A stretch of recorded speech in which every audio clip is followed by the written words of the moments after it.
Welcome back to our daily feature on the dramatic world of Genoa, where every shadow hides a secret and every alliance is tested. Today, I'll reveal the secret of John's will, held by Amanda, which could be evidence against Billy. A fierce legal battle erupts, leaving Billy at a disadvantage. Join us as we unravel the complex web of deception, loyalty, and heartbreak unfolding before our eyes. The suffocating atmosphere of secrecy in Genoa City reached a terrifying breaking point when Holden Novak and Claire Newman inadvertently stepped into a moment they were never meant to witness. Wandering through a secluded corridor, the pair suddenly froze as they caught sight of Kyle Abbott and Victoria Newman locked in an intense, highly intimate exchange. The air between the forbidden lovers crackled with a dangerous, undeniable electricity, completely isolating them from the outside world. For Claire, the visual was a visceral blow to the chest, a horrifying repetition of the nightmare she had only recently exposed to their fractured families.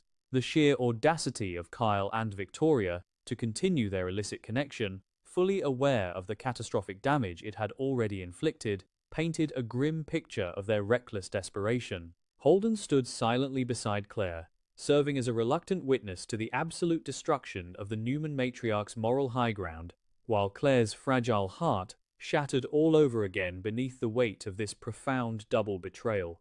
Claire's internal landscape transformed into a battlefield of agonizing grief and righteous fury as she stared at the mother she had so desperately craved and the man she had once loved. The trauma of her past, filled with isolation and manipulation, came rushing back in a suffocating wave. She had bravely stood before the Abbott and Newman dynasties to expose this very affair, hoping the harsh light of truth would force them to sever their toxic bond. Instead, the exposure had only driven Kyle and Victoria deeper into the shadows, their shared rebellion against Victor Newman acting as a twisted aphrodisiac. Claire realized in that agonizing moment that she was nothing more than collateral damage in their selfish war for autonomy. The profound psychological damage inflicted upon her by this sight threatened to undo all the healing she had achieved, leaving her drowning in a sea of inadequacy and abandonment as she watched the two people who should have protected her prioritize their dangerous lust over her emotional survival. Kyle Abbott's motivations in this illicit romance remained a toxic, volatile cocktail of genuine passion and calculated vengeance. Driven by a deep-seated hatred for Victor Newman's relentless sabotage of the Abbott family and Jabot, Kyle had found the ultimate weapon in the patriarch's own daughter. Yet, as he held Victoria in that secluded space, the lines between corporate espionage and undeniable desire blurred into a dangerous obsession. He was playing a lethal game of psychological chess, using his physical closeness to Victoria to extract sensitive intelligence while simultaneously falling victim to the intoxicating thrill of their shared treason. Kyle was fully aware that his actions were a betrayal of his own family's values, a reckless endangerment of the fragile peace his father had fought so hard to establish.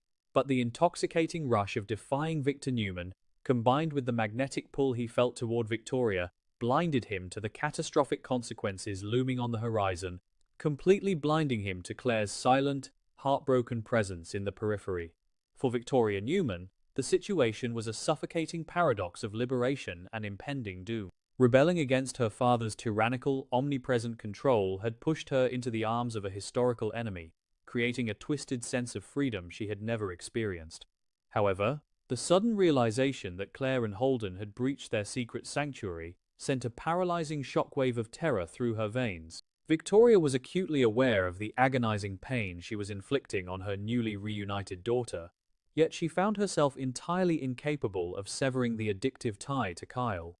The guilt of her actions waged a brutal war against her desperate need for independence, tearing her soul apart. She knew that this latest discovery by Claire would irreparably destroy whatever fragile bond they had managed to build, solidifying Victoria's tragic transformation from a protective mother into a selfish architect of her daughter's profound psychological trauma.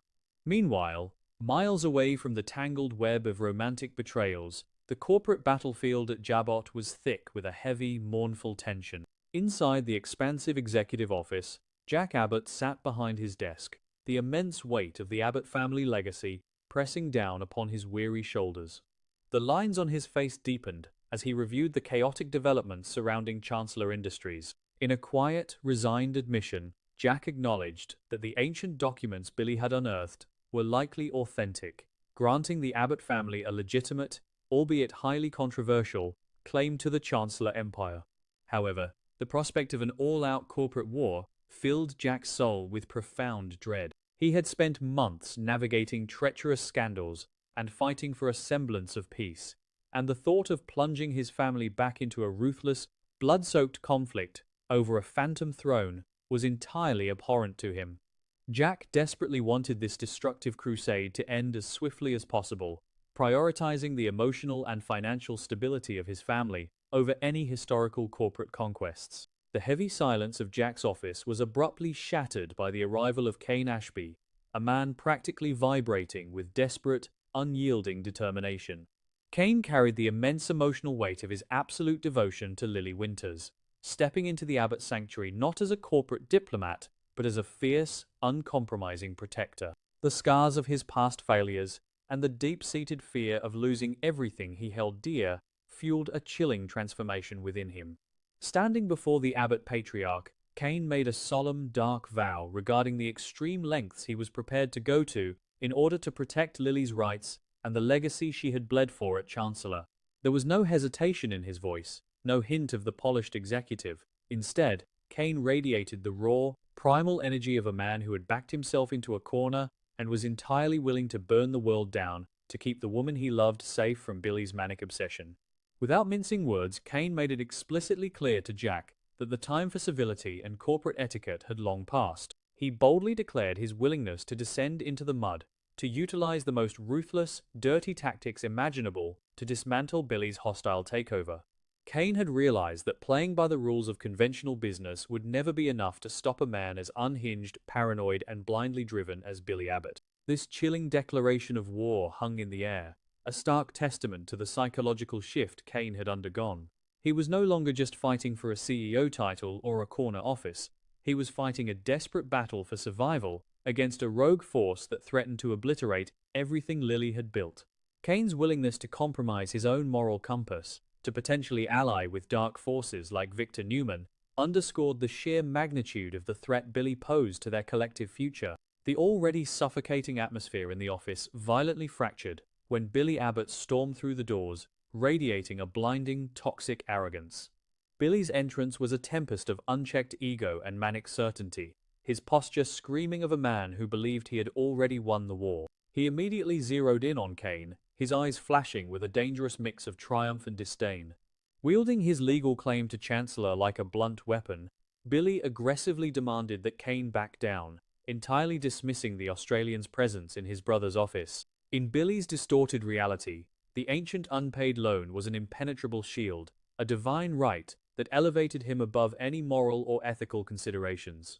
He was completely oblivious to the intricate, dangerous traps being set around him, blinded by a desperate need for validation and an insatiable hunger to finally sit upon the throne he believed the universe owed him. Refusing to be intimidated by Billy's theatrical display of dominance, Kane stood his ground, his demeanor icy and calculated. When Billy arrogantly questioned why Kane was even bothering to defend Lily, Kane deflected the insult with surgical precision. He coldly informed Billy that Lily was currently entirely occupied with Amanda Sinclair and a formidable team of top-tier lawyers, meticulously preparing to dismantle Billy's supposedly weak, historically fragile lawsuit. The revelation was a calculated strike designed to puncture Billy's inflated sense of invincibility. Kane's words crackled with tension, effectively dismissing Billy's grand, apocalyptic delusions as nothing more than a desperate legal fantasy that would soon be crushed under the weight of actual judicial scrutiny. The psychological warfare between the two historical rivals reached a boiling point, the air thick with unspoken threats and decades of bitter, unresolved animosity. Dripping with smug condescension, Billy attempted to deliver the ultimate, humiliating blow to his adversary. With a mocking smile that failed to reach his paranoid eyes, Billy offered Kane the exact same research and development position that Kane had previously patronizingly offered to him. It was a masterclass in psychological cruelty, a calculated move designed to belittle Kane, strip him of his dignity, and assert absolute, unquestionable dominance over the man who dared to stand in his way. Billy's sheer audacity in offering a demotion to the man currently fighting to save the company highlighted the depth of his detachment from reality. He genuinely believed that his legal maneuver had already reduced Kane to a desperate beggar, entirely missing the lethal resolve burning behind Kane's stoic expression. Kane absorbed the venomous insult without a single flinch, his resolve hardening into an unbreakable diamond. He flatly and unequivocally rejected Billy's mocking offer of charity, refusing to surrender even an inch of ground. Kane's voice was devoid of emotion, but heavy with absolute certainty, as he vowed to never abandon the fight for Chancellor Industries. He made it abundantly clear that he would not be bought, bullied, or humiliated into submission. The stark emotional contrast between Billy's manic, chaotic arrogance and Kane's cold, calculated determination painted a terrifying picture of the impending corporate bloodbath. Kane was not just fighting a legal battle, he was fighting a holy war to protect Lily from a man who had proven time and time again that he destroyed everything he touched. Frustrated by Kane's impenetrable armor, Billy turned his expectant gaze toward Jack, silently demanding that the Abbot Patriarch leap to his defense and validate his righteous crusade. Instead, Billy was met with a stoic, deafening silence. Jack remained seated, his expression a mask of weary neutrality, refusing to offer a single word of support or encouragement. The realization hit Billy with the force of a physical blow. His own brother, the man who had bailed him out of countless self-inflicted disasters, was abandoning him on the battlefield. A fiery, blinding fury erupted within Billy as he faced the bitter, inescapable truth of his profound isolation. The paranoia that had been simmering beneath the surface boiled over, convincing Billy that even his own blood had turned against him, leaving him entirely alone in a world he believed was conspiring to deny him his rightful destiny.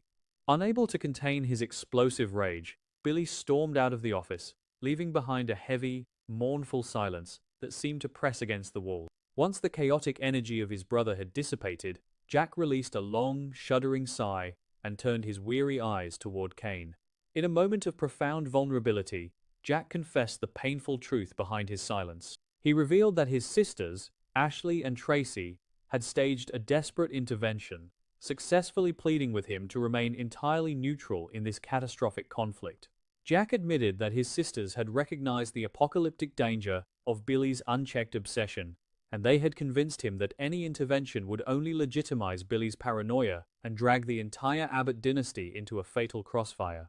Jack had finally, agonizingly, agreed to step back, understanding that Kane and Lily had absolutely no choice but to do whatever was necessary to defend themselves against Billy's relentless, hostile takeover. However, Jack's declaration of neutrality came with a chilling, non-negotiable caveat that instantly altered the temperature in the room.